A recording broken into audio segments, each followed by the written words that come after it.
আজকে আমরা বিষয় রেখেছি ভাষার রাজনীতি, রাজনীতির ভাষা। আপনারা নিশ্চয়ই দেখতে পাচ্ছেন ভাষা নিয়ে অনেক বিতর্ক শুরু হয়েছে। বিপ্লব, বিদ্রোহ কিংবা ইনকিলাবের ভাষা কি আলাদা, আর সাধারণ মানুষের বাংলা কি আলাদা, অথবা বাংলা কি নতুন করে পরিবর্তনের ভেতর দিয়ে যাচ্ছে, এরকম প্রশ্ন যেমন হচ্ছে, আবার এই রাজনীতির মঞ্চ নতুন নতুন সাক্ষাৎকার আসছে, আলোচনা আসছে, এবং সেই ভাষা তো আমরা কোথাও দেখতে পাচ্ছি আবেগ, কোথাও দুঃখ, কোথাও কষ্ট, কোথাও বেদনা, কোথাও অসম্মানের কথা বলে কেউ কেউ ক্ষোভও প্রকাশ করছেন। আপনারা নিশ্চয়ই বুঝতে পারছেন কি নিয়ে আজকে আলোচনা হবে, এবং এই আলোচনায় অংশ নিতে আমাদের মধ্যে এসেছেন দুজন অতিথি। মাহবুব আজিজ, তিনি সাংবাদিক, লেখক, কলামিস্ট। আমি অবশ্য তাকে লেখক বলতেই বেশি পছন্দ করি। সাংবাদিকতা বা অন্যান্য বিষয়গুলি অনেক সময় মানে যেটা করতে হয় গ্রাসাচ্ছাদনের জন্য করতে হয়, কিন্তু মাহবুব আজিজ আসলে লেখক, এবং লিখতে পারলেই আমার মনে হয় আমরা অনেকে খুশি হতাম, কিন্তু আমরা সেটা পারি না। এবং তার সঙ্গে আছেন একজন সে সুবক্তা, সার্জিস আলম, মুখ্য সংগঠক, উত্তরাঞ্চল এনসিপি। অনেক ব্যস্ত ছিল বলে টেলিভিশনে খুব একটা আসতো না, সারাক্ষণ সামনে 20-30টা ক্যামেরা এবং মাইক্রোফোন। আজকে আমরা সুযোগ পেয়েছি তাকে এখানে কিছু প্রশ্ন করার। আমরা শুনলাম যে ভারতীয় আধিপত্যবাদ এবং নতুন রাজনৈতিক বন্দোবস্তের কথা। আমরা এনসিপির কাছ থেকে কি নতুন বন্দোবস্ত পেলাম? আমরা পেলাম যে জামাতের সঙ্গে বসে যাওয়া, আমরা পেলাম নারী বিদ্বেষী একটি দলের সাথে বসে, যেই 16 জুলাই তুমি কে আমি কে, রাজাকার রাজাকার, কে বলেছে স্বৈরাচার স্বৈরাচার স্লোগান, সেই দুটো লাইন খসে গেল। এখন আমরা আর কে বলেছে স্বৈরাচার স্বৈরাচার শুনি না, আমরা শুনি যে দলের শীর্ষ আসনে নারী যেতে পারবে না।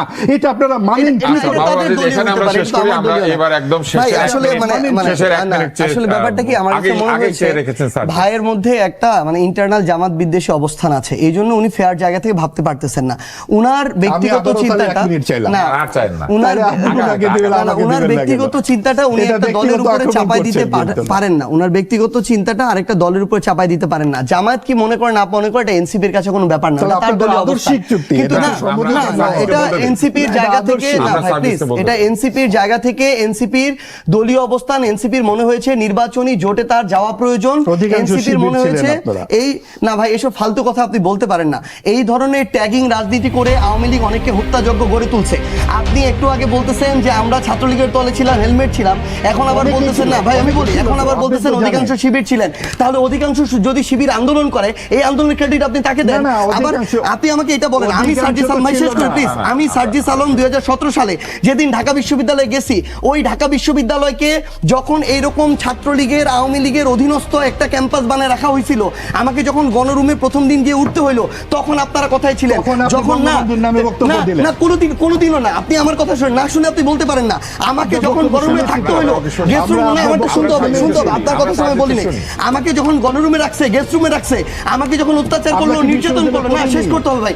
আপনি যখন পড়ছেন তখন এটা ছিল কিনা আমি জানি না, আমি যখন পড়ছি আমারটা বলতেছি। আমাকে যখন গেস্ট রুমে রাখা হইলো, প্রোগ্রাম করানো হইলো, আমাকে যখন একজন আওয়ামী লীগের মন্ত্রীকে সালাম দেওয়ার জন্য ঘন্টার পর ঘন্টা মধুর ক্যান্টিনে দাঁড় করে রাখা হইলো, তখন আপনার এই সিভিল সোসাইটি কোথায় ছিল? যখন ঢাকা বিশ্ববিদ্যালয়ের শিক্ষকরা এক একটা দালালের ভূমিকায় অবতীর্ণ হইলো, যখন আমাকে ওই ক্যাম্পাসে ওই নেতাদেরকে সালাম দিয়ে মাথা নোয়ায় চলতে হয়েছে 3 বছর, তখন আপনার এই সিভিল সোসাইটি আপনারা কোথায় ছিলেন? আমাকে এটাতে বাধ্য হইতে হয়েছে। এরপরে আমার জায়গা থেকে যখন সুযোগ হয়েছে, আমি মাথা উঁচু করে দাঁড়াইছি। ওই অভ্যুত্থানের সামনের সাইডে যখন 2টা ছেলে দাঁড়াইছিল, এর মধ্যে একটা ছেলে ছিল সার্জিস আলম। এই সার্জিস আলম দাঁড়াইছিল এইটা রিস্ক জেনে যে হয় সে বেঁচে থাকলে তার কোনদিন সরকারি চাকরি হবে না, এটা জেনে দাঁড়াইছিল। সে যদি ওখানে বেঁচেও থাকে, ভাই শেষ করি, এইটাই তাহলে না, এইটাই আমি দাঁড়াইছিলাম, আমি সামনে দাঁড়াইছিলাম। আপনি আগের ওইটা বলতেই পারেন না, আপনি আগের ওইটা কোনোভাবে এই কারণে বলতে পারেন না, আমি দাঁড়াইছিলাম, আপনি দাঁড়ান নাই। কেন দাঁড়ান? আপনি জাজমেন্টে আসবেন কেন? এটাই মানে আমি ওই আমি ওই রিস্ক আমি শেষ করি কথা বলতে চাইলে আমি শেষ করি কেন? এটা তো হয় না, তো উনি একা কথা বলে যাবেন। না এটা আপনি বলার সময় আমি বলি না, আপনারা আসেন কোথায়? না আপনি আপনার জায়গায় করছেন, কিন্তু আমি আগে দাঁড়াইছি তো রাস্তায়। আপনি আপনার জায়গায় করেছেন, কিন্তু 18তে করেন, আপনি শুধু 24 আমার 14তে বয়স কত যে আমি এটা ভাবো? আপনি কিভাবে কথা বলেন? অংশগ্রহণ দেব না, সার্জিস শেষ করুন, সার্জিস শেষ। ছাত্র রাজনীতির যে ব্যাপারটা সেটা আমার যখন করার ছিল আমি করেছি। মাহবুব, সার্জিস শেষ করুন, সার্জিস শেষ করুন। আমি শেষ করি। সার্জিস শেষ করুন। ভাই প্লিজ, আপনার সাথে তর্কের কিছু না, তর্কের কিছু না। আপনারা ব্যর্থ হইছেন, আপনারা প্রবীণরা মাহবুব, সবাই সার্জিসকে ব্যর্থ কথা বলতে হইছেন। দিতে হবে। মাহবুব ব্যর্থ আদিল, হইছে শিবিরকে, কারণ আপনারা শিবিরকে হত্যাযোগ্য করে তুলছেন। ঢাকা বিশ্ববিদ্যালয় একটা শিবির ঘর ধইরা ধইরা জবাই কর, আপনারা মুখের গুরু মাহবুব আদিল, করছেন। মাহবুব আদিল, তাকে মুক্ত করতে হইছে। জনাব মাহবুব আদিল, ভাই তাকে কথা বলতে দেন। না, আমি তো- আপনি বলতে দেন, আপনি বলতে দেন। আমাকে ভাই, আমি বলতে দিব আপনাকে। সে গুপ্ত থাকার পরেও তাকে ধরে ধরে পিটানো হয়েছে, তাকে খুন করা হয়েছে, হত্যা করা হয়েছে। একটা মানুষ শেষ পর্যন্ত যখন আপনারা কেউ তার পক্ষে দাঁড়ান নাই, যেই মনে করেন 25 বছরের ছেলেটা শিবির করে, ওই ছেলেটা তো তার আগের কোনো কিছুর সাথে সম্পর্ক নাই, তার তো বেঁচে থাকার অধিকার আছে, তার পরিবারের সাথে থাকার বাঁচার অধিকার আছে। তাকেও যখন শুধু একটা আদর্শভিত্তিক রাজনীতি করার কারণে হত্যাযোগ্য করা হয়েছে, সে গুপ্ত হয়ে গেছে। এই গুপ্ত হওয়ার কারণে আপনি যদি তাকে এখন দায় দেন, এই দায় আপনারও নিতে হবে, সে কেন গুপ্ত হইতে হইলো। আর আমার কথা যদি বলেন, আমি শেষ করতে না, আমরা শেষ করি। হ্যাঁ, এখন শেষ করেন, এখন শেষ করেন, কারণ আমাদের অনুষ্ঠান শেষ করতে হবে। ভাই মানে দিন শেষে আমরা একটা 5 মিনিট বেশি বলেছি। দিন শেষে শুধু একটা জিনিস আমাকে মনে 1 রাখতে হবে মিনিট ভাই, দিন। দিন শেষে শুধু একটা জিনিস আপনি অবশ্যই ভাইকে দিবেন। দিন শেষে শুধু একটা জিনিস মনে রাখতে হবে, যেটা হচ্ছে আমরা পুরো প্রেক্ষাপটটা না জেনে ব্যক্তিগত চিন্তা কারো উপরে চাপিয়ে দিতে পারি না। এনসিপির রাজনীতি করবে, এনসিপি নির্বাচনের প্রয়োজনে সেটা করেছে, নির্বাচন শেষ হয়েছে।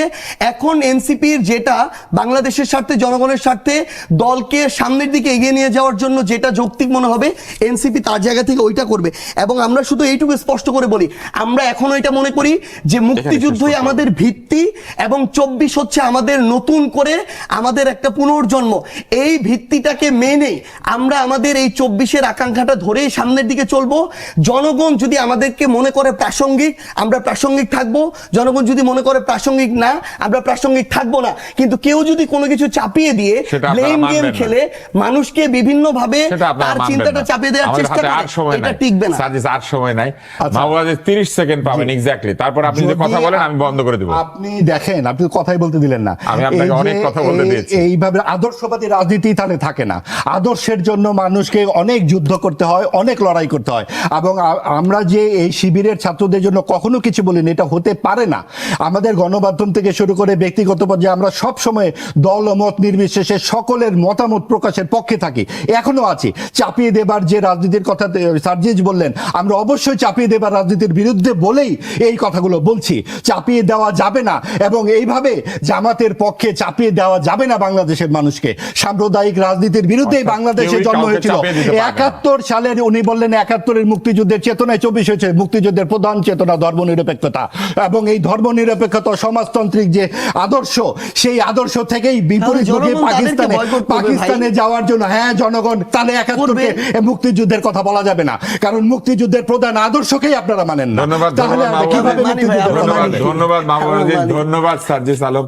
সার্জিস আলম, অনেক ধন্যবাদ আপনাকে। আবারও মাহবুব আদিলকে ধন্যবাদ। আমি 3-4 বার ধন্যবাদ দিয়েছি, কারণ আর কোনো উপায় নাই, আমাকে ধন্যবাদ বলে আজকে বিদায় নিতে হবে, কোনো কথা বলবো না।